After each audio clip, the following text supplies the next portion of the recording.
দাদার কাছ থেকে এনেছি উজ্জ্বলদা। তো পায়রাটা দেখো, খুব ছটপটে পায়রা।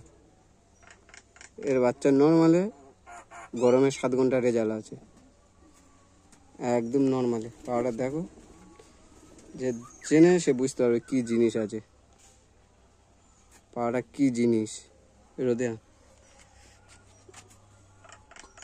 মণি দেখো, একদম ছোট্ট মণির পায়রা, একদম ছোট্ট মণি পায়রাটা। দেখো ডানা কাটা আছে, পায়রাটা খুব ডানার টান, ভাইব্রেট দেখো। আর পাঞ্জা দেখাই, পুরো রক্তের মতো লাল পাঞ্জা, পুরো রক্তের মতো। বন্ধ দম। চলো পায়রাটা ছেড়ে দেখাবো।